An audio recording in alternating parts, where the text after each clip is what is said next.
The sheriff was standing on my front porch when I found the envelope hidden beneath my doormat.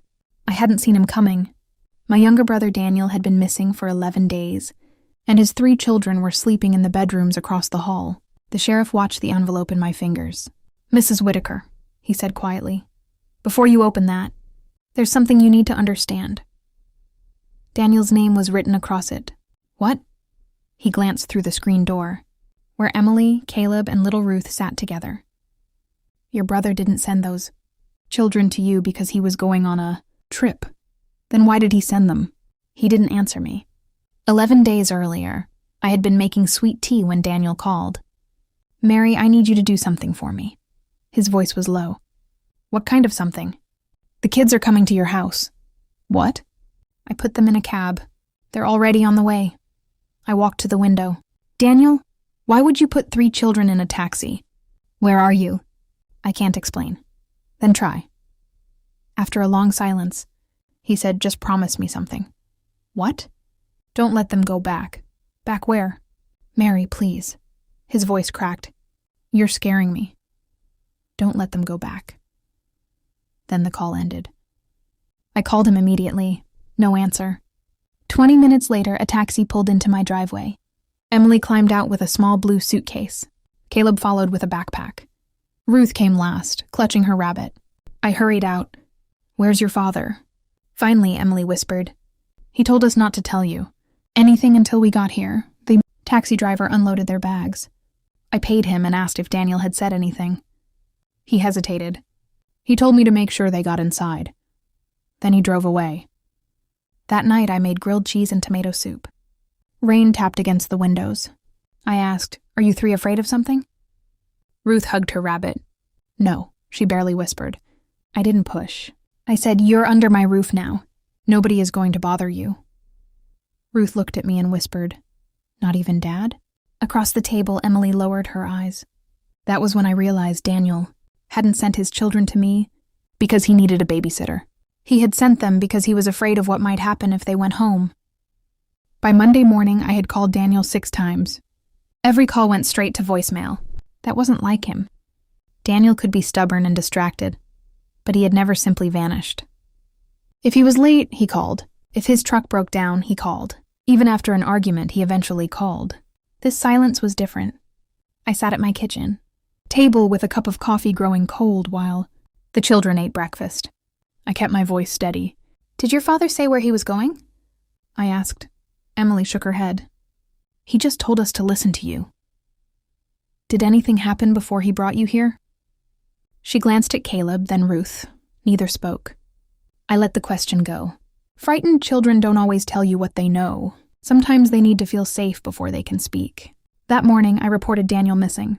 A deputy came to my house, spoke with each child separately, and asked me exactly what Daniel had said during our final call. I repeated his words. "Don't let them go back." The deputy wrote them down. "Did he tell you who they should stay away from?" "No." "Did he mention anyone?" I shook my head. "Not by name." After he left, I drove to Daniel's house. His pickup was gone. The front door was locked. Nothing looked disturbed, but his mailbox was overflowing. I walked around the property and noticed 2 envelopes beside the back door. One was a utility bill. The other was from his bank. I didn't touch them. I called the deputy instead. He arrived and checked the house. There was no obvious sign of a struggle. Daniel's wallet was missing, his phone was gone, and his truck wasn't there. That meant he might have left voluntarily. But why would a father send his children away without explaining where he was going? 5 days passed. The children slowly settled into my home. Caleb helped me with the yard. Ruth followed me around the kitchen. Emily stayed unusually quiet. One rainy evening, she appeared beside me while I washed dishes. "Aunt Mary?" I turned off the faucet. She held something tightly in her hand. It was a small brass key. "Dad gave me this," she said. "What does it open?" She looked toward the hallway. "I don't know." "When did he give it to you?" Her voice dropped. "The day before he sent us here." Then she added, "He said I should only give it to you if he didn't come back." I stared at the brass key in Emily's palm. "Did your father tell you what it was for?" She shook her head. "He only said you would know." I took the key carefully. A tiny blue mark had been painted near the top. I hadn't seen that mark in years, but I remembered exactly where it came from. "Come with me," I said. We climbed into my attic while rain tapped against the roof. Dust covered the old boxes and the smell of cardboard and cedar filled the room. I moved aside Christmas decorations, old clothes, and family photographs until I found an album from my childhood. Inside was a picture of Daniel and me standing beside our father. I turned it over. On the back, my father had written 3 words. Blue box. Trust nobody. I felt a chill move through me. My father had been gone for more than 20 years. Why would Daniel suddenly bring me back to something from our childhood? I searched the attic again. Behind an old sewing machine, I found a dented metal box painted blue. The brass key fit the lock perfectly. Inside were bank papers, receipts, photographs, and several letters tied together with faded string. At the bottom was an envelope with Daniel's handwriting. I opened it with shaking hands. "Mary, if you're reading this, I couldn't come home. Please don't. Believe anyone who tells you I stole money from the company. Read the next page slowly. Daniel had discovered irregular transfers from his construction company. Someone had been moving money, without his permission, and altering the records afterward. He believed someone was trying to make him look like a thief. Then I found a bank statement, showing several large payments to a company called Ridgeway Supply. I recognized the name immediately. It belonged to Richard Cole, Daniel's former business partner. I had never liked Richard, but I had never accused him of anything either. Suspicion wasn't proof. I put the papers in a folder and drove to Harold Mercer, Daniel's attorney. His office smelled of old paper and coffee. Harold read the letter silently. Then he looked at me. "Your brother came to me 3 weeks ago." "What did he tell you?" "He believed someone was stealing from his company." Harold opened another folder. Inside were emails, invoices, and bank records. One email appeared to show Daniel admitting he had moved company money. But Harold pointed to the electronic signature. This was created after Daniel came to my office. I looked up. Then someone forged it. Harold nodded. And they knew exactly how to make it look real. Before I could respond, Emily placed another envelope on the desk. "Dad told me to give you this if he didn't come back." Inside was a photograph. And when I saw who stood beside Daniel's office computer, I knew the real danger had never been far away. The photograph showed Richard standing beside Daniel's office computer. One hand rested on the desk, and the screen was clearly visible behind him. I turned the picture over. There was no note, only a date and time printed beneath the image. 2 nights before Daniel disappeared, I looked at Emily. "Where did you get this?" "I took it," she whispered. "Why?" She lowered her eyes. "Dad told me to." I felt a knot form in my stomach. Daniel had known something was wrong before he sent his children away. He had also known he might not get another chance to explain it. I took the photograph to Harold the next morning. He studied it carefully, then contacted the investigators handling Daniel's disappearance. They examined the photograph, checked the office security records, and requested the company's banking history. For several days, nothing seemed certain. Richard claimed Daniel had authorized every transfer. He produced emails that appeared to support his story. But the investigators compared those emails with the original computer records. The timestamps didn't match. Some messages had been created after Daniel had already left town. Then the bank records revealed something worse.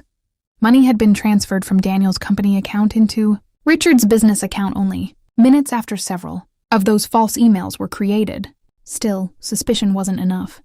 I had learned that lesson years ago. People can look guilty and still be innocent, so I waited for facts. Then Harold called me one morning. "Mary, come to my office." His voice was serious. When I arrived, he placed a thick folder on his desk. We found the original computer. Records.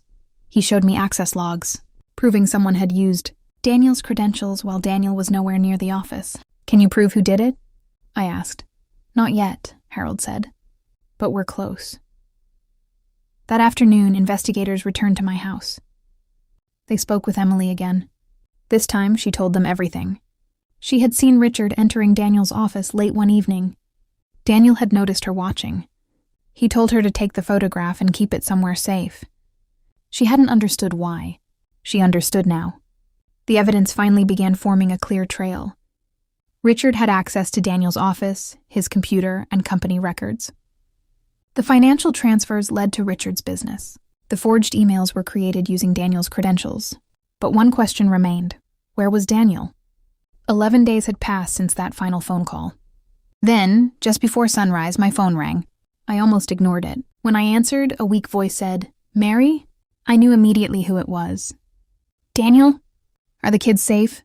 "Yes," he exhaled. "Thank God." I gripped the phone. "Where are you?" He was silent for several seconds. Then he said, "I'm coming home." Daniel came home 3 days later. I was standing on the front porch when his truck pulled into the driveway. For a moment, I barely recognized him. He looked thinner, tired, and older than he had 11 days earlier. Then Ruth saw him through the window. "Daddy!" She ran outside, followed by Emily and Caleb. Daniel stepped out of the truck and dropped to his knees as all three children wrapped their arms around him. I stayed on the porch and watched. Nobody needed to say much. Afterward, Daniel came to sit beside me. "I owe you an apology," he said. I shook my head. "You owe those children one first," he nodded. "I know." He told me he had been staying with an old friend outside town because he believed someone was monitoring his phone. He had spent those days gathering copies of the original records and waiting until he could safely turn them over. "Why didn't you tell me?" I asked. He looked toward the yard. "Because I was afraid they'd come after the kids." I was quiet for a moment. "You should have trusted me."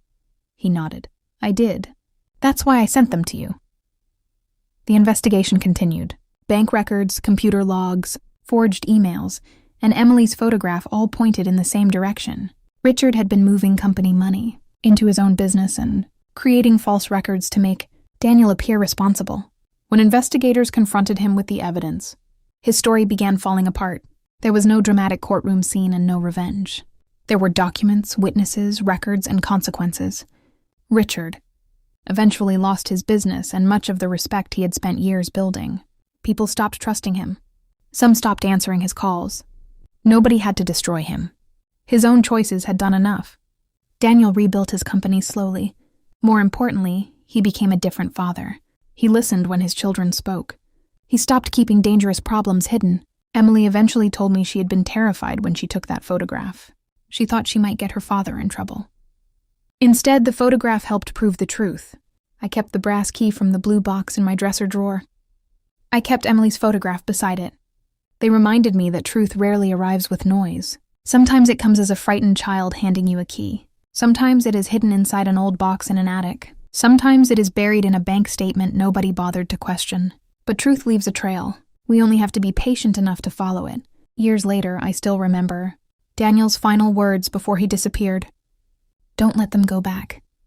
At first, I thought he was asking me to protect his children from a person. Now I understand he was asking me to protect them from a lie. And that taught me something I will never forget. When lies are loud, you don't have to shout louder.